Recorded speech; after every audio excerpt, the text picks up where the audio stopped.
مسلمانوں کو اسلام کے بارے میں پتہ ہی کچھ نہیں ہے. اور اچھا جنہوں نے ایمان پر حملہ کرنا ہے ان کو سب پتا ہے, ان کو پتا ہے ان کو کیسے بہکانا ہے, ان کو پتا ہے ان کے دل میں شک کی پن کیسے چبونی ہے. تو خدارا یہ بات سمجھیے کہ اس وقت باقاعدہ ایسے لوگ, ایسے ادارے کام کر رہے ہیں کہ کسی طرح مسلمانوں کا ایمان چھین لیا جائے, ان کو اپنے رب سے ہی جناب یقین ختم کر دیا جائے, اسلام سے ہی ان کو ہلا دیا جائے, مگر فکر ہی کسی کو نہیں ہے. امام عشق و محبت اعلیٰ حضرت نے 100 سال پہلے یہ بات کہی تھی. بتاؤ وہ 100 سال پہلے کے معاملات تھے, اب اور کتنے خطرناک ہو گئے. آپ نے لکھا تھا سونا جنگل رات اندھیری, چھائی بدلی کالی ہے, سونے والو جاگتے رہیو چوروں کی رکھوالی ہے. انہوں نے سمجھایا تھا کہ چور رکھوالے بن گئے ہیں, آپ کو اسلام کے لبادے میں اسلام کی بات کرنے آئیں گے اور ایمان لوٹ کے چلے جائیں گے, پتہ بھی نہیں چلے گا. کہتے ہیں آنکھ سے کاجل صاف چرا لیں یا وہ چور بلا کے ہیں. کیا محاورہ استعمال کیا ہے, آنکھ میں جب کاجل لگا ہوا ہو تو کون نکال سکتا ہے. آنکھ سے کاجل صاف چرا لیں یا وہ چور بلا کے ہیں, تیری گٹھڑی تاکی ہے اور تو نے نیند نکالی ہے. یہ دور غفلت کی نیند سونے کا نہیں ہے. ہمارے بچوں کو کتنا پتا ہے اسلام کے بارے میں, خود ہمیں کتنا معلوم ہے, لیکن یقین بزرگوں کا کیسا تھا کہ جناب ان کو آگ میں ڈال دیا جاتا تھا, وہ آگ باغ بن جاتی تھی. یقیناً آج کے دور میں یہ ٹیسٹ نہیں کریں گے ہم. اب یہ بھی نہ ہو کہ جناب کوئی کہے چلو جناب اسلام یقین جو ہے میرا اسلام حق پر ہے کہ نہیں, آگ میں جاتا ہوں آگ نہیں جلائے گی مجھے. پہلا ایسے یقین بھی تو لائیں نا. یہ امتحان اور ٹیسٹ کرنا ہمارا کام نہیں, یہ اللہ والوں کا انداز ہوتا تھا. بڑی خوبصورت بات سمجھیے گا کہ ہمیں کس طرح اللہ پر بھروسہ رکھنا ہے. ایک شخص نے حضرت عیسیٰ سے کہا آپ اللہ پر کامل بھروسہ کرتے ہیں؟ کہاں بالکل کرتا ہوں. کہا پھر پہاڑ سے کود جائیں, اللہ نے بچانا ہوگا تو تمہیں بچا لے گا. آپ کا رب بچاتا ہے کہ نہیں بچاتا دیکھتے ہیں. کیا خوبصورت جواب دیا حضرت عیسیٰ علیہ السلام نے. آپ فرماتے ہیں اللہ پر بھروسہ ضرور رکھتا ہوں مگر اللہ کا امتحان نہیں لیتا ہوں. تو یہ بھی بات سمجھنے والی ہے. اس طرح کے ٹیسٹ نہیں لیے جاتے اپنے آپ پر, مگر ان واقعات سے سیکھنا کیا ہے کہ یقین کیسا ہونا چاہیے, رب کے فیصلوں پر اطمینان کیسا ہونا چاہیے. سبحان اللہ. انہی حضرت ابراہیم علیہ السلام کا ایک اور واقعہ ہے نا. ایک قافلہ تھا, 3 افراد ہیں, بلکہ اس میں سبحان اللہ 4 افراد ہیں. حضرت ابراہیم, حضرت اسماعیل, بی بی ہاجرہ, اور چوتھے کون تھے؟ حضرت جبرائیل. حضرت جبرائیل راستہ بتا رہے ہیں. یہ پورا قافلہ پیچھے پیچھے جا رہا ہے. کہاں جا رہا ہے؟ حضرت جبرائیل سے حضرت ابراہیم کو اتنا شوق تھا, پوچھتے ہیں اے جبرائیل ہماری منزل آ گئی؟ کہتے ہیں بھی اور آگے. ہماری منزل آ گئی؟ کہتے ہیں بھی اور آگے. لکو دک صحرا میں ایک ٹیلے پر جا کر, کون سی جگہ تھی جہاں آج مکہ آباد ہے؟ کچھ بھی نہیں تھا, کعبہ بھی نہیں تھا. اسی ٹیلے والی جگہ پر بعد میں کعبہ بنایا گیا. بالکل صحرا ہے, نہ پانی ہے نہ کھانا ہے. حضرت جبرائیل نے بتایا اے ابراہیم تمہارا مقام آ گیا ہے. حضرت ابراہیم کی اطاعت دیکھیں کہ وہ بیٹا جو 99 سال کی عمر میں دعاؤں کے بعد ملا ہے. حضرت اسماعیل آپ کو 99 سال دعا کرتے کرتے گزر گئے, پھر ملے تھے, مگر حکم کیا تھا کہ اپنے بیٹے کو, اپنی زوجہ کو وہاں چھوڑ آؤ. حضرت ابراہیم اپنی زوجہ کو, اپنے بیٹے کو جب چھوڑ کر جاتے, تھوڑے سے کھجورے ہیں, پانی ہے, تو بی بی ہاجرہ کیا کہتی ہیں؟ 3 بار کہا کہ ابراہیم کس کے سہارے چھوڑے جا رہے ہیں, کس کے سہارے چھوڑے جا رہے ہیں؟ حضرت ابراہیم نے جواب نہیں دیا. تو آخر میں کہتی ہیں اللہ امرک بہذا, اے اللہ کے نبی کہ اللہ پاک نے آپ کو اس کا حکم دیا ہے؟ آپ نے کہا مجھے رب نے حکم دیا ہے. اب یقین دیکھیں اس خاتون کا, اس ماں کا یقین دیکھیں جس کا چھوٹا بچہ ساتھ ہے, دودھ پیتا بچہ ساتھ ہے, نہ کوئی انسان نہ پرندہ. مگر جب حضرت ابراہیم نے کہا نا کہ ہاں رب کا حکم ہے, تو کیا کہا؟ اے اللہ پاک کے نبی اگر یہ اللہ پاک کا حکم ہے تو پھر آپ خیر سے جائیں, اللہ ہمیں ضائع نہیں کرے گا. رب کا حکم ہے نا, پھر کھانا بھی اسی نے دینا ہے, پانی بھی اس نے دینا ہے, ہماری حفاظت بھی اسی نے کرنی ہے. آئے ہائے یقین کیسا تھا کہ وہ رب رحمان قدرتوں والا ہے. اللہ وہ ہے جو مردے سے زندہ نکال سکتا ہے. اللہ وہ ہے جو دن سے رات کو بناتا ہے, رات سے دن کو بناتا ہے. اللہ پاک وہ ہے جو بنجر زمین کو سرسبز و شاداب بنا دیتا ہے. یہ وہی رب ہے جو صحرا سے چشمے نکال دیتا ہے. اللہ پر یقین تھا کہ اگر پانی نہیں تو کیا ہوا, پانی بھی اسی کی نعمت ہے, وہی عطا فرمانے والا ہے. ارے یہاں کھانا نہیں تو کیا ہوا, رزق دینے والا تو موجود ہے. سبحان اللہ. اور ایسا ہی ہوا, کہا اب خیر سے جائیے, اللہ ہمیں ضائع نہیں کرے گا. کیا خوبصورت شعر ہے نا, یقین مثل خلیل آتش نشینی, یقین مثل خلیل آتش نشینی، یقین اللہ مستی خود گزینی، سن اے تہذیب حاضر کے گرفتار، غلامی سے بدتر ہے بے یقینی۔ کیا ترجمہ ہوا اس کا معنی کیا ہوا؟ یقین کیا ہے؟ حضرت ابراہیم کی طرح بے خطر بغیر ڈرے آگ میں کود جانے کا نام یقین ہے۔ یقین کیا ہے؟ محبت الہی میں غرق ہو جانا اور اپنے آپ کی اصلاح میں لگ جانا یقین ہے۔ اے دور حاضر کی تہذیب کے دیوانوں، بے یقینی جو ہے وہ غلامی سے بھی بری چیز ہے۔ آج بے یقینی کی فضا کیسی ہے؟ یقین ہی نہیں ہے کسی کو، تذبذب، ٹینشن، اللہ پر، دین پر، اپنے دنیا کے معاملات پر یقین ہی نہیں ہے کسی کو، ہر وقت فکروں میں گھرا ہوا ہے۔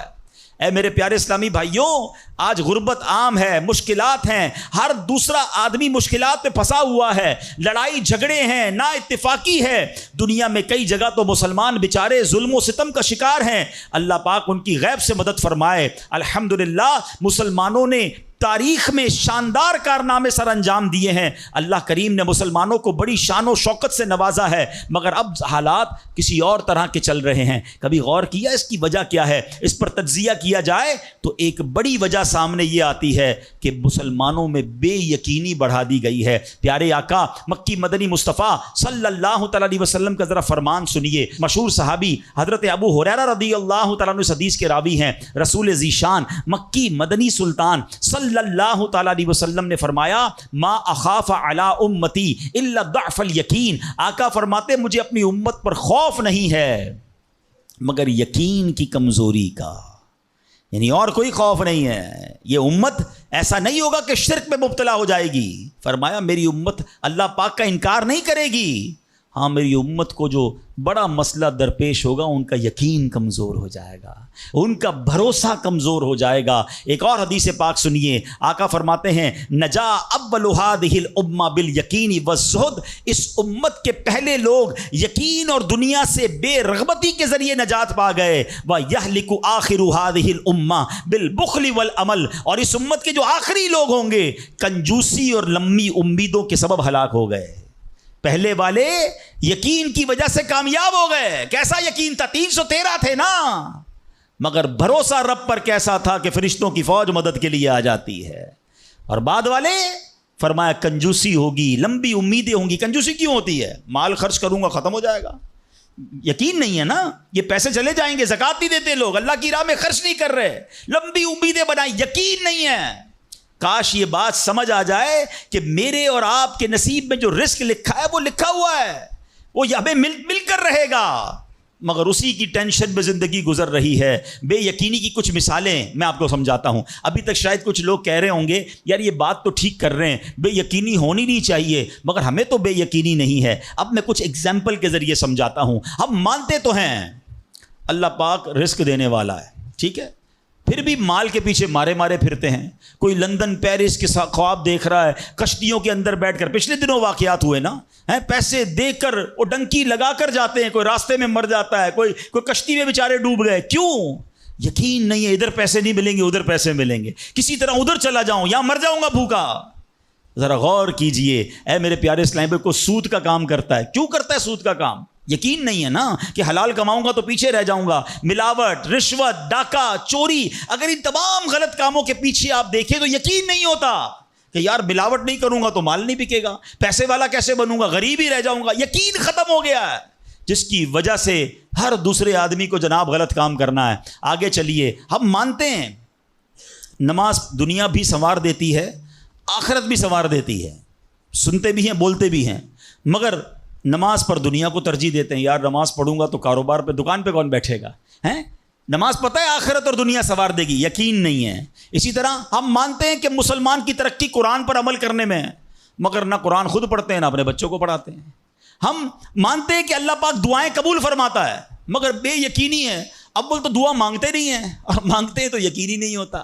اب یقین کریں، علماء نے لکھا ہے کہ جو بندہ بغیر یقین کے ساتھ دعا مانگتا ہے نا، اس کی دعا قبول ہی نہیں ہوتی ہے۔ یعنی مثال دیتا ہوں، آپ بیمار ہیں یا پریشان ہیں یا کوئی مشکل میں ہیں، دعا کرتے ہوئے یہ خیال آ رہا ہے یار مسئلہ حل ہونا تو نہیں ہے، چلو پھر بھی مانگ لیتے ہیں، علماء کہتے ہیں حل ہی نہیں ہونا ہے، تمہیں رب پر ہی بھروسہ نہیں ہے. اب مثال دیتا ہوں اس کو ایک بلا تمثیل.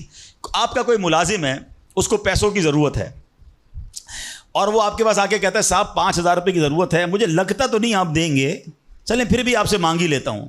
آپ بتائیں آپ اس کو پیسے دیں گے یا ڈانٹ دیں گے کہ جب تمہیں مجھ پر یقین ہی نہیں ہے تو آئے کیوں میرے پاس؟ مجھے لگتا تو نہیں آپ میری مدد کریں گے، چلے پھر بھی آپ سے کہہ دیتا ہوں میری پہلے ہی آپ نے اس بندے کو ناراض کر دیا نا.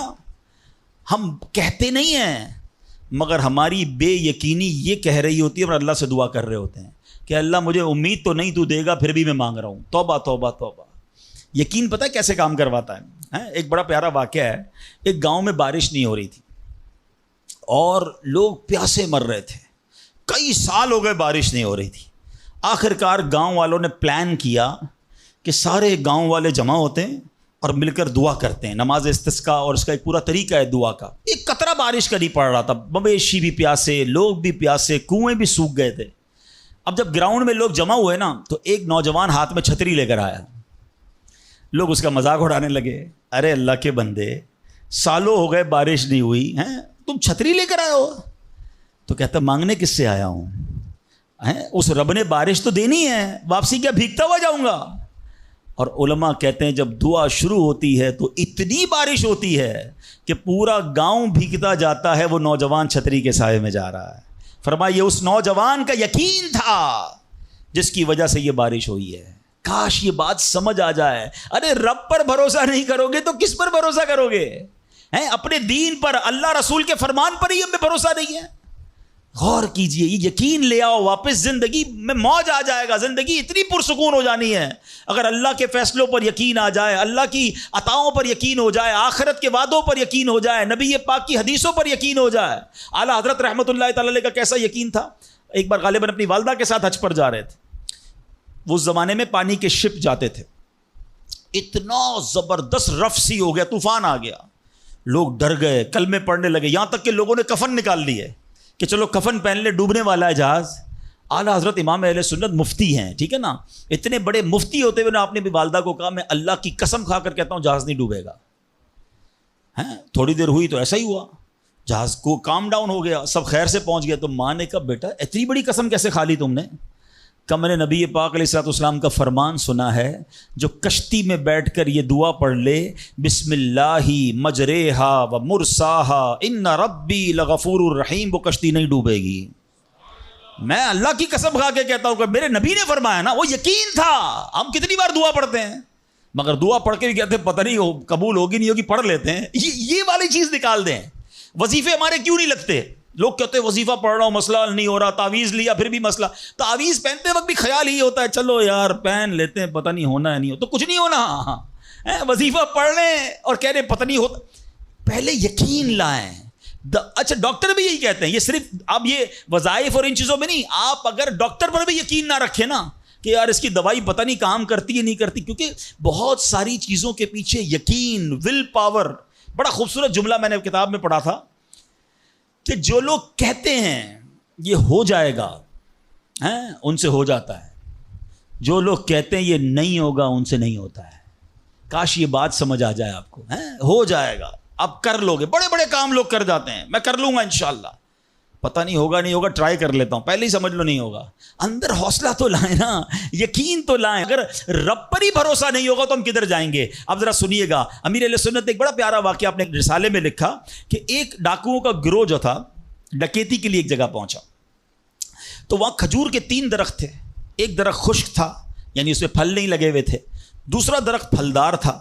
تو ڈاکوؤں کا سردار نے دیکھا کہ ایک چڑیا جو ہے وہ پھلدار درخت سے اڑتی ہے، خشک درخت پر جاتی ہے، واپس پھلدار درخت پہ آتی ہے، پھر خشک درخت پر جاتی ہے. تو اس نے کہا چکر لگائی جا رہی ہے، کوئی ماجرا ہے. تو اس نے غور سے دیکھا تو کیا دیکھا کہ وہ چڑیا جو ہے وہ پھلدار درخت سے جو ہے وہ کھجور لیتی ہے، اور جب خشک درخت پر جاتی ہے تو وہاں ایک اندھا سانپ منہ کھولے بیٹھا ہے. وہ چڑیا جا کر اس کے منہ میں کھجور ڈال کے آتی ہے، پھر دوبارہ جاتی ہے کھجور لا کر پھر اس سانپ کے منہ میں ڈالتی ہے.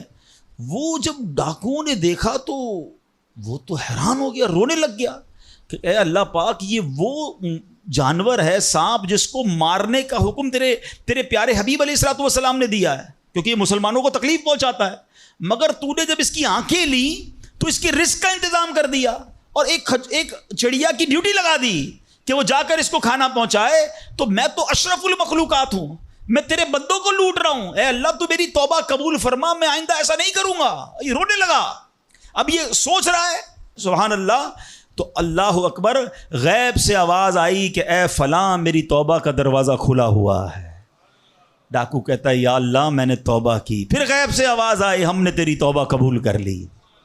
اچھا جب اس نے توبہ کی تو اس کے سارے ساتھی سن رہے تھے, سردار آپ نے توبہ کی, ہم نے بھی توبہ کی. کہا سوچو تو صحیح, ہم ڈکیتی کر رہے ہیں, ہم چوری کر رہے ہیں, رب جب اس اندھے سانپ کو روزی دے گا تو ہمیں کیوں نہیں دے گا؟ ہم اللہ کی قدرت پر یقین کیوں نہ رکھیں؟ سب نے توبہ کر لی. اب جب توبہ کر لی تو انہوں نے کہا کہ اب ایسا کرتے ہیں کہ حج کو چلتے ہیں. سارا قافلہ بنا کر, ڈاکوؤں کا قافلہ توبہ کر کے چلا حج کرنے کو. جب مکہ پاک کے قریب پہنچے نا تو وہاں ایک نابینا بڑھیا تھی. وہ ہر قافلے والے سے اس ڈاکوؤں کے سردار کا نام لے کے پوچھتی تھی. وہ بندہ آیا تو ڈاکوؤں کا جب قافلہ ہے تو کہا میں ہی تو وہ ہوں. تو کہا یہ میرے کپڑے تمہارے لیے ہیں. بولا آپ مجھے کپڑے کیوں دے رہی ہیں؟ کہا میرا ایک بیٹا تھا اور وہ بیٹا جو ہے اس کے کچھ دن پہلے, بڑا نیک بیٹا تھا میرا, کچھ دن پہلے اس بیٹے کا انتقال ہوا ہے. یہ اسی کے کپڑے ہیں. 3 دن سے مسلسل نبی پاک علیہ الصلوۃ والسلام میرے خواب میں تشریف لا رہے ہیں اور فرما رہے ہیں کہ اس نام کا بندہ آئے گا, اس کو یہ کپڑے دے دینا. ہائے ہائے, ذرا سوچو تو صحیح, جب رب توبہ قبول کرتا ہے تو مرتبے کیسے بڑھا دیتا ہے. کاش یہ بات سمجھ آ جائے. اللہ سے بندہ جب دوستی کر لیتا ہے نا, اللہ پچھلے گناہ معاف فرما دیتا ہے, بلکہ اللہ راضی ہو جائے تو گناہوں کو نیکیوں میں بدل دیتا ہے. مگر کیسے اس ڈاکو کو توبہ نصیب ہوئی؟ یقین. کاش حرام کمانے والا, سود کا کام کرنے والا, کاش رشوت لینے والا, ڈاکہ ڈالنے والا, چوری کرنے والا یہ سوچے کہ میں کیوں کر رہا ہوں, ملاوٹ کرنے والا سوچے. اللہ پر بھروسہ تو رکھو یار, رب نے میرا نصیب لکھا ہوا, جو میرے نصیب میں مجھے مل کر رہے گا. کاش یہ بات سمجھ آ جائے. صدیق اکبر رضی اللہ تعالیٰ عنہ, مسلمانوں کے پہلے خلیفہ, جب آپ نے یہ آیت پڑھی نا قرآن پاک میں, اللہ ارشاد فرماتا ہے وما من دابۃ فی الارض الا علی اللہ رزقها. اللہ فرماتا ہے اور زمین پر چلنے والا کوئی جاندار ایسا نہیں جس کا رزق اللہ کے ذمہ کرم پر نہ ہو. آپ فرماتے ہیں کہ جب سے میں نے یہ آیت پڑھ لی, خدا کی قسم میں نے روزی کی فکر کرنا چھوڑ دی ہے. کہ جب اللہ نے ہر کسی کا رزق اپنے ذمے پہ لے لیا تو مجھے کس بات کی ٹینشن ہے. کاش ہمیں یہ بات سمجھ آ جائے کہ ہمیں اب ذرا غور کریں. ابھی یہ اجتماع ختم ہوگا, اگر میں آپ سب کو کہوں کہ بتائیں آپ کے لیے کیا دعا کروانی ہے, تو تقریباً 70-80% لوگوں نے پتہ ہے کیا کہنا ہے, حضور روزی میں برکت کی دعا کر دیں, کاروبار میں برکت کی دعا کر دیں, نوکری نہیں لگ رہی اس کی دعا کر دیں. میں نہیں کہتا یہ دعا نہیں کرنی چاہیے, اللہ سے نہیں مانگیں گے تو کس سے مانگیں گے؟ لیکن کوئی تو کہے کہ میری ایمان پر موت کے لیے دعا کر دیں, میری قبر جنت کا باغ بن جائے اس کے لیے دعا کر دیں, میں آخرت میں جاؤں تو اللہ مجھ سے راضی ہو جائے اس کے لیے دعا کر دیں. فرق دیکھیں, میری اور آپ کی ٹینشن کیا ہے؟ دنیا, روزی, مال. حالانکہ اس کا وعدہ ہے, دانے دانے پر لکھا ہے کھانے والے کا نام, مجھے مل کر رہے گا. مگر اللہ نے مغفرت کا وعدہ نہیں کیا ہے. اس کی دعا کہاں ہے؟ اس کی ٹینشن کیوں نہیں ہے؟ ایسے کئی لوگ مجھے بھی ملے, آپ کو بھی ملے ہوں گے, یار رات کو نیند نہیں آ رہی, کیوں؟ بس یار کاروبار کی ٹینشن بہت ہے. کبھی زندگی میں ایک رات میری اور آپ کی ایسی گزری کہ اس ٹینشن میں نیند نہ آئی ہو کہ قبر میں جاؤں گا تو قبر جنت کا باغ بنے گی یا دوزخ کا گھڑا بنے گی؟ کلمے والی موت ملے گی کہ نہیں؟ جنت میں جاؤں گا یا دوزخ میں جاؤں گا؟ میزان عمل پر جب اعمال تولے جائیں گے, گناہ کا پلڑا بھاری ہوگا یا نیکیوں کا پلڑا بھاری ہوگا؟ یار آج جون جولائی کی گرمی, ہیٹ اسٹروک کی باتیں ہو رہی ہیں, 50 ڈگری میں حال برا ہو گیا. سورج 1 میل پر جب ہوگا اور لوگوں کی پیاس زبان سے باہر زبانیں آئیں گی, مجھے جام کوثر نہ ملا تو میرا کیا بنے گا؟ کبھی اس کی ٹینشن, اس کا وعدہ نہیں ہے. یہ اللہ سے دعا کرنی ہے, اس کے لیے کوشش کرنی ہے. ساری زندگی ایک ہی ٹینشن, چھوٹا گھر ہے تو بڑا کرنا ہے, کاروبار کو وسیع کرنا ہے, اور آمدنی. اور میں نہیں کہتا دعا نہ کریں, کوشش نہ کریں, خدا نہ خواستہ اس کا کوئی یہ مطلب ڈالے کہ چلو بھائی اب تو اللہ نے اپنے ذمہ کرم پر لے لیا تو اب کوئی کام کاج نہیں کرنا. نہیں, دنیا عالم اسباب ہے, اسباب کا کشکول لے کر بارگاہ الہی میں جانا ہے اور توکل والے انداز میں دعا کرنی ہے, تو اپنی رحمت کے سمندر سے ہمارے اسباب کے کشکول میں وہ ہماری روزی عطا فرمائے گا. اسباب اختیار ضرور کرنے, مگر اسی فکر میں زندگی تو برباد نہ کر دینا کہ سارا صبح سے لے کر شام تک ایک ہی ٹینشن. بھروسہ رکھے رب پر, یقین رکھے رب پر. آج حال یہ ہے بچہ پیدا ہو جائے تو ٹینشن, او ہو اب میرا بچہ ہو گیا, اس کی آگے پرورش میں کیسے کروں گا, اس کی تعلیم کا کیا ہوگا, اور خاص طور پہ بچی پیدا ہو جائے تو ایسے بدبخت لوگ ہیں کہ اب جناب بیوی کو برا بھلا کہہ رہے ہیں, خاندان میں جھگڑے ہو رہے ہیں بچی کی پیدائش پر کہ اب اس کی شادی کیسے ہوگی, یہ تو بوجھ آ گئی ہے. معاذ اللہ. سمجھ نہیں آتی کہ جس رب نے بچی دی ہے انشاءاللہ رزق بھی وہی دے گا, اسباب بھی وہی دے گا. ارے جب اس نے مجھے پالا ہے وہ اس کو بھی پالے گا.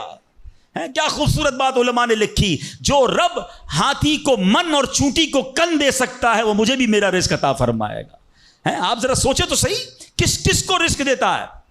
حدیث پاک کا مضمون ہے تم اللہ پر بھروسہ کرو, جیسا بھروسہ کرنے کا حق ہے وہ تمہیں ایسے روزی دے گا جیسے پرندوں کو روزی دیتا ہے. پرندوں کو سمجھتے کتنی کیسے روزی ملتی ہے, کبھی گھونسلے دیکھیں پرندوں کے. اچھا پہلے تو یہی نہیں پتا, کراچی والوں کو تو پرندے دیکھنے کو نہیں ملتے, ہم نے درخت کاٹ کے پورا شہری کنکریٹ کا جنگل بنا دیا. ورنہ یہ پوچھے بزرگوں سے, ہم بھی چھوٹے تھے تتلیاں بھی دکھتی تھیں, صبح مدرسے اسکول جاتے تھے تو کوئل کی آواز بھی آتی تھی, اب تو کراچی والوں کے ہارن کی آواز آتی ہے ہم کو. اب تو یہ پرندے بھی چلے گئے. کہاں چلے گئے, ہم نے درخت کاٹے, ہمیں اندازہ ہی نہیں کہ درخت ہے کیا.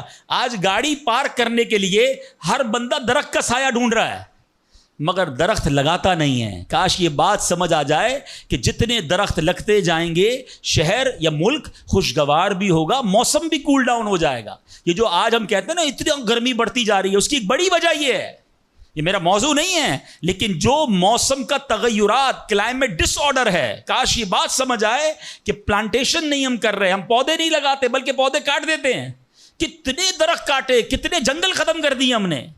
الحمدللہ دعوت اسلامی کا شعبہ FGRF, ہم اب پلانٹیشن ہم کرتے چلے جا رہے ہیں, 30 لاکھ پودے لگائے مگر یہ تھوڑے ہیں. کاش میری یہ بات لوگ سن رہے ہوں کہ اگر آپ نے اپنے آنے والی نسلوں کو خوشگوار موسم دینا ہے, اچھے حالات دینے ہیں, ٹھنڈی چھاؤں دینی ہے, آکسیجن کی فیکٹریاں دینی ہیں, تو ہم سب کو کم از کم ایک پودا لگانا چاہیے. 24 کروڑ پاکستانی سب صرف ایک پودا لگائیں اور اس پودے کو درخت بنائیں, صرف پودے کو بچے کی طرح پالیں. آپ یقین کریں ہمارا ملک ایک پورا ملکی باغ بن جائے گا. تو اب ذرا سوچیں کہ ہمیں یہ بات سمجھنی ہے کہ یہ گھونسلے, یہ جو حدیث میں سنا رہا تھا بات کہاں سے چلی کہ اللہ پرندوں کو کیسے رزق دیتا ہے. آپ کو پتہ پرندے کتنے, ایک تحقیق کے مطابق اس دنیا میں جتنے انسان ہوتے ہیں نا ملٹی پلائی بائی 10 جانور ہوتے ہیں. اگر 800 کروڑ انسان ہیں, 8 ارب کے قریب آبادی ہو گئی دنیا کی, 800 کروڑ 8 ارب, تو آپ سمجھو کہ 80 ارب جانور ہیں دنیا میں, اور کہا جاتا ہے ملٹی پلائی بائی 10 کریں اس کو تو اتنے پرندے ہوتے ہیں. یعنی اس کا مطلب 800 ارب کم و بیش پرندے ہیں دنیا میں. آپ نے پرندوں کے گھونسلے دیکھے کبھی؟ یہ جب گھر سے صبح اڑتے ہیں نا اپنے گھونسلے سے, سب کے پیٹ خالی ہوتے ہیں, گھونسلے میں کوئی کبڈ نہیں ہوتی ہے, کوئی شام کا دوسرے دن کا چارہ نہیں ہوتا ہے, بچے چھوٹے چھوٹے چھوڑ کر جاتے ہیں. مگر یہ 800 ارب پرندے جب شام کو گھونسلے میں آتے ہیں اللہ سب کو رزق دے چکا ہوتا ہے. کوئی پرندہ دنیا میں بھوکا نہیں سوتا. کیا خوبصورت بات, سمجھو اس کو اس کا مزہ لو نا.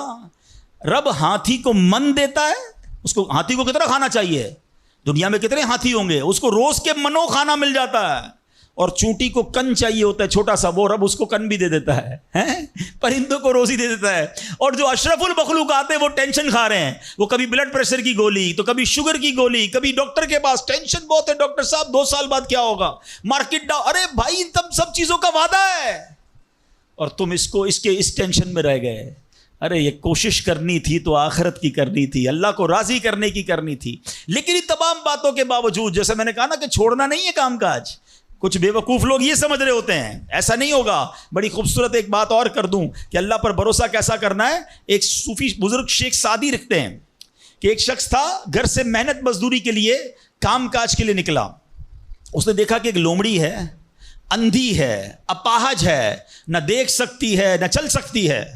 وہ حیران ہو گیا, ہاتھ پیر بھی نہیں, آنکھیں بھی نہیں, یہ لومڑی کھاتی کہاں سے ہے, چیک کرتا ہوں. تھوڑی دیر بیٹھا تو ایک شیر آیا. شیر نے کہیں سے شکار کیا تھا, وہ اپنا شکار لومڑی کے آگے ڈال دیا. اندھی لومڑی, اس نے جو کھانا تھا کھایا, باقی شیر لے کے چلا گیا. اس نے کہا کمال ہے جناب, اپاہج لومڑی کو رب رزق دیتا ہے تو مجھے کیا ضرورت ہے نوکری کرنے کی, مجھے کیا ضرورت ہے کام کاج کرنے کی. جا کے بیٹھ گیا مسجد میں, 3 دن ذکر کرتا رہا, عبادت کرتا رہا, ایک دانہ کھانے کو نہیں ملا. اللہ اللہ اللہ اللہ کر رہا ہے. اس کے بعد جب بھوک سے بحال ہو گیا تو اللہ سے فریاد کی یا اللہ مجھے کوئی رزق نہیں ملا. کیا شاندار ارشاد ہوتا ہے. ابھی کیسا زبردست جملہ ہے. ارشاد ہوا تو نے لومڑی دیکھی ہے شیر نہیں دیکھا ہے. لومڑی کیوں بننا ہے, شیر بننا, اپنا رزق بھی کما اور دوسرے کو کھلانے والا بن جا. کچھ لوگ سمجھتے مجھے کوئی اور کھلا ہے, میرا بھائی کما رہا ہے میں گھر میں بیٹھا مزے کرتا رہا ہوں. نہیں, فرمایا ایک بلکہ واقعہ آتا ہے, ایک بزرگ کے بارے میں آتا ہے, ایک شخص گیا کہا میں نمازیں پڑھ رہا ہوں, عبادت کرتا ہوں, میرا بھائی مجھے سپورٹ کرتا ہے, وہ روزی کماتا ہے. فرمایا تیرا بھائی تجھ سے زیادہ افضل ہے. اللہ کو یہ پسند ہے کہ بندہ اپنے ہاتھ سے کمائے, کسی پہ ڈیپینڈیبل نہ رہے, کسی پر بوجھ نہ رہے. یہ شریعت کو محمود ہے. کوشش کرنی ہے, پھر اس کے بعد اللہ پر چھوڑ دینا ہے. کوشش سے انکار نہیں ہے, مگر صرف کوشش کرتے کرتے نمازیں بھی جا رہی ہیں, بھروسہ بھی رب پہ جا رہا ہے, یقین بھی ختم ہو رہا ہے, صبح سے شام مال کما رہا ہے, یہ پسندیدہ نہیں ہے. تو ان دونوں چیزوں میں فرق کرنا ہے اور اللہ پر یقین رکھنا ہے. پھر دیکھیں انشاءاللہ کیسے دنیا اور آخرت کی برکتیں ملتی ہیں. تو بہرحال میرے پیارے اسلامی بھائیوں, کاش یقین مل جائے تو پھر دیکھیں یقین کیسے کام بناتا ہے. امام حسن بصری نے ایک حدیث پاک بیان کی. آپ فرماتے ہیں, حدیث سنیے گا. پیارے آقا علیہ الصلوۃ والسلام فرماتے ہیں لوگوں کو اس دنیا میں سب سے بہترین چیز یقین اور عافیت عطا کی گئی ہے. لہٰذا اللہ پاک سے ان دونوں چیزوں کا سوال کیا کرو. اللہ سے یقین مانگے اور اللہ سے عافیت مانگے. امام حسن بصری جب حدیث پاک بیان کی نا تو فرمایا رسول اکرم علیہ الصلوۃ والسلام نے سچ فرمایا, یقین ہی کی برکت سے جنت ملتی ہے, یقین ہی کی برکت سے آدمی جہنم سے دور بھاگتا ہے, یقین ہی کی برکت سے فرائض پورے ادا کرتا ہے, یقین ہی کی برکت سے آدمی ایمان پر ثابت قدم رہتا ہے, اور عافیت میں بڑی بھلائی رکھ دی گئی ہے. اے کاش ہمیں یقین ملے, ہمیں عافیت ملے. حدیث پاک میں آتا ہے, حدیث قدسی ہے, اللہ پر کیسا بھروسہ رکھنا ہے, انا عند ظن عبدی بی, میں اپنے بندے کے گمان کے نزدیک ہوتا ہوں جو مجھ سے رکھے. مفتی احمد یار خان نعیمی اس حدیث پاک کے تحت فرماتے ہیں یہاں عبد سے مراد بندہ مومن ہے, یعنی بندہ میرے بارے میں جیسا یقین رکھے گا میں ویسا ہی اس کے ساتھ معاملہ کروں گا. بس یہ سمجھ لو آج بات, میرا اللہ بہتر فرمائے گا, رب میرے لیے بہترین فیصلہ کرے گا, وہ مجھے پالنے والا ہے, میری ماں سے زیادہ چاہنے والا. یقین تو کرو نا اس پر. لوگوں کو اللہ پر ہی یقین نہیں رہا ہے, میرا تو کام ہی خراب ہو جاتا ہے, اللہ معاذ اللہ, اب اس پہ کفریہ کلمات بھی کہہ دیتے ہیں, میرا تو جناب مسئلہ ہی حل نہیں ہوتا, میری دعا تو رب سنتا ہی نہیں ہے, میری مشکل آسان وہ کرتا ہی نہیں ہے. تم کھڑے نہیں ہو سکو گے. تم اللہ سے بدگمان نہ رہنا. اللہ کرے کہ انسان یہ سمجھ جائے کہ مجھے رب پر اچھا گمان رکھنا ہے. شاعر کہتے ہیں نا, جو سوچتا ہوں وہی بات ہونے لگتی ہے. پوچھو پازیٹیو لوگوں سے, ان کے ساتھ پازیٹیو جب سوچتے ہیں پازیٹیو ہونے لگتا ہے. جو سوچتا ہوں وہی بات ہونے لگتی ہے, جڑا ہوا ہے زمانہ میرے گمان کے ساتھ. اچھا سوچو گے تمہیں اچھا ملے گا. اب غور فرمائیے, جب یہ ذہنی بندہ بنا لے یار سچ سے کاروبار نہیں چلتا, تو پھر آپ کو برکت کاروبار میں کیسے ملے گی؟ پہلے ہی آپ نے یقین کر لیا ہے. جب یہ ذہن بنا لے کہ نماز کے لیے وقت نکالا تو کام میں نقصان ہو جائے گا, تو پھر کام میں ترقی بھی نہیں ملے گی. اب ذہن بنا لیا کہ ترقی کے لیے صرف دنیا کی ڈگریاں کمانی ہیں, تو پھر قرآن کریم کی برکات کہاں سے نصیب ہوں گی؟ جب یہ ذہن بنا لیا کہ آج نیکی کا دور ہی نہیں ہے, کچھ لوگوں کا ذہن بن گیا ہے بھائی جناب کوئی نیکی کا دور نہیں ہے, تو پھر نیکی کی برکت بھی نہیں ملے گی. ذہن پازیٹیو رکھیں, ذہن اچھا رکھیں, انشاءاللہ آپ دیکھیں آپ کے ساتھ اچھا ہونا شروع ہو جائے گا. میرے پاس وقت کم ہے, ورنہ اس پر تو پوری ریسرچ موجود ہے. آپ پازیٹیو سوچتے ہیں تو پازیٹیو انرجیز آپ کی طرف متوجہ ہو جاتی ہیں. اب تو سائنس بھی کہتی ہے نیگیٹو سوچتے ہیں تو نیگیٹو انرجیز آپ کی طرف متوجہ ہوتی ہیں, آپ ڈی مورلائز ہونا شروع ہو جاتے ہیں, آپ کے حوصلے ٹوٹنا شروع ہو جاتے ہیں. اور جس کو ول پاور کہا جاتا ہے, جس کو اچھا سوچنا کہا جاتا ہے, اگر بندہ یہ کرنا شروع کر دے پھر دیکھیں اس کے کام کیسے بن جاتے ہیں. تو اللہ کرے کہ بھئی یہ بات سمجھ آ جائے کہ ہمیں اپنے رب سے انشاءاللہ یقین حاصل کرنا ہے. حضرت خالد بن معدان رحمۃ اللہ تعالی علیہ فرماتے ہیں تعلموا الیقین کما تعلموا القرآن, یعنی یقین کو بھی ایسے ہی سیکھا کرو جیسے قرآن سیکھتے ہو. میں نے بھی اسے سیکھ کر حاصل کیا ہے. سبحان اللہ. اب یقین سیکھنے کے لیے, یقین حاصل کرنے کے لیے علماء علماء نے بڑے طریقے لکھے. پہلے تو بندہ دعا کرے کہ اے اللہ مجھے اپنا یقین عطا فرما. بڑی پیاری دعا حضرت ابوبکر صدیق کیا کرتے تھے. اللہم حب لی ایمانا و یقینا و معافاتا و نیہ. اے اللہ مجھے پکا ایمان، پختہ یقین، عافیت اور سچی نیت عطا فرما. اللہ پاک سے دعا کرتے رہیں اور ایسے لوگوں کے ساتھ رہیں. آخری بات کر لیتا ہوں جناب. پرابلم پتہ ہے کیا ہے؟ ڈی مورلائز بندہ پتہ کہاں ہوتا ہے؟ اس کا یقین متزلزل کب ہوتا ہے؟ وہ کیسے شک اور شبے والی لائف میں آ جاتا ہے؟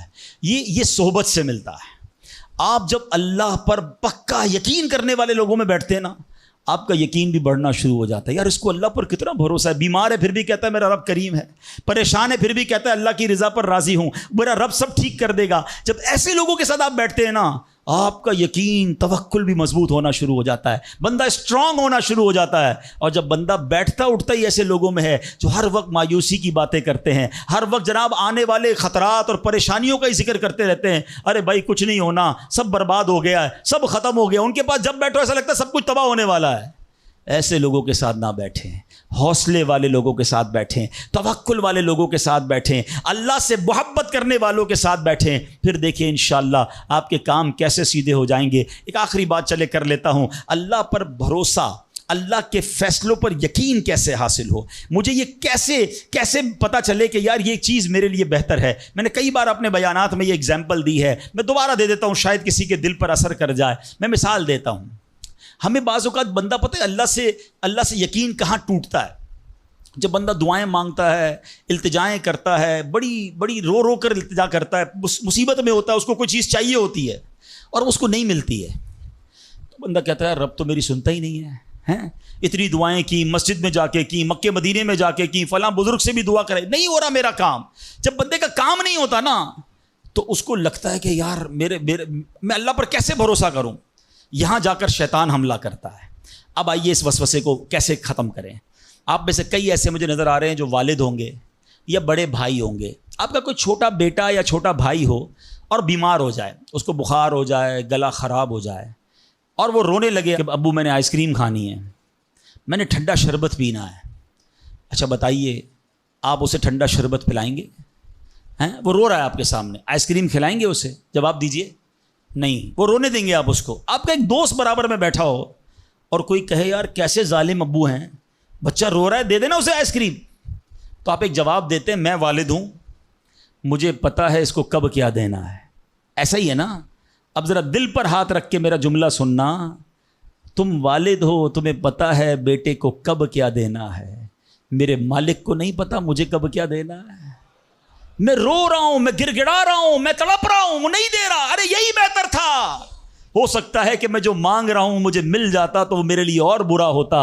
علماء کہتے ہیں کسی کا امیر ہونا اس کے لیے اچھا ہے کیونکہ وہ غریب ہوگا تو وہ ایمان سے متزلزل ہو جائے گا. کسی کا غریب ہونا اس کے لیے اچھا ہے کیونکہ اگر اسے مال دے دیا جائے گا تو اس کا ایمان چلا جائے گا، وہ غلط کاموں میں پڑ جائے گا. کسی کو اولاد دینا اس کے لیے اچھا ہے اور کسی کو بے اولاد رکھنا اس کے لیے اچھا ہے. ہو سکتا ہے بیٹا ایسا ہونے والا ہو جو بڑا ہو کے باپ کو ہی مار کے گھر سے نکال دے. کیا ہم نے نہیں دیکھے ایسے واقعات؟ ایسی اولاد نہیں دیکھی جو ماں باپ کو قتل کر دیتی ہے؟ لوگ کہتے ہیں اس سے بہتر تو بچہ ہی نہ ہوتا.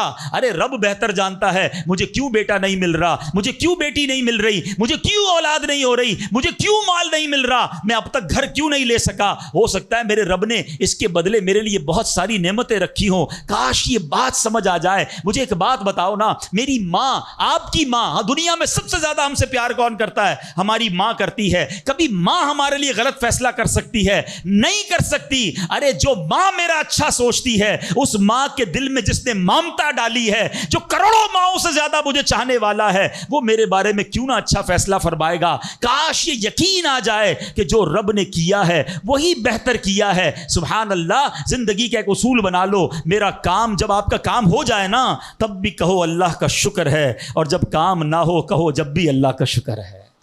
میرے لیے یہی بہتر ہوگا. آپ مزے میں آ جاؤ گے. اللہ سے دوستی کر لو. اے میرے رب جو تو نے فیصلہ کیا میں اس پر راضی ہوں. آپ کسی ٹینشن میں نہیں رہو گے. ہمارا پرابلم پتہ ہے کیا ہے؟ ڈیفنس کے لوگوں جانتے ہیں، کبھی گزرتے ہوں گے نا ڈیفنس کی گلیوں سے، یار یہ پلاٹ بہت اچھا مل رہا تھا، 4 سال پہلے یہ ریٹ تھا، میں لے لیتا، آج تو کتنی پرائس ہو گئی. یار وہ گاڑی 1 مہینہ پہلے لینے والا تھا، نہیں لی، گورنمنٹ نے پرائس بڑھا دی. یار یہ فیکٹری میں پہلے خرید لیتا. اسی ٹینشن میں رہتے ہیں، یہ کر لیتا، وہ کر لیتا. ارے نہیں کیا, نہیں ہوا, وہی میرے لیے بہتر تھا. جو رب نے دیا وہی میرے لیے بہتر ہے. خدا کی قسم جس دن اللہ پر بھروسہ سیکھ لیا, رب سے دوستی کر لی, رب کے فیصلوں پر اطمینان تمہیں حاصل ہو گیا, زندگی کے بہت سارے غم ختم ہو جائیں گے. جو بھی ہوگا وہ رب کی طرف سے ہے. ارے جب حضرت ابراہیم آگ میں ڈالے جا رہے ہیں, جبریل امین آ کے پوچھتے بتاؤ اے ابراہیم تمہاری کوئی مدد کر سکتا ہوں, کوئی حاجت ہے؟ فرماتے مجھے کوئی حاجت نہیں. کہا اللہ سے تو کہہ دو کہ رب دیکھ رہا ہے, اس کا دیکھنا میرے مانگنے سے بہتر ہے. ہائے ہائے, اللہ حضرت ابراہیم کے اس یقین کا کوئی ذرہ عطا فرما دے, اس توکل کا کوئی حصہ عطا فرما دے. باتیں تو ہم بڑی بڑی کرتے ہیں, مگر جب سر پہ پڑتی ہے, جب کوئی مشکل آتی ہے, پھر ہمارا یقین ہل جاتا ہے. اللہ مجھے بھی اور آپ کو بھی اپنی سچی محبت عطا فرمائے, سچا یقین عطا فرمائے, سچا بھروسہ عطا فرمائے. اور یقین کریں جس دن رب پر بھروسہ مل گیا, آپ کی مشکل, آپ کے غم کی آگ باغ بننا شروع ہو جائے گی, آپ کی مشکلیں آسان ہونا شروع ہو جائیں گی. اللہ کریم ہم سب کو اپنا بھروسہ نصیب فرمائے.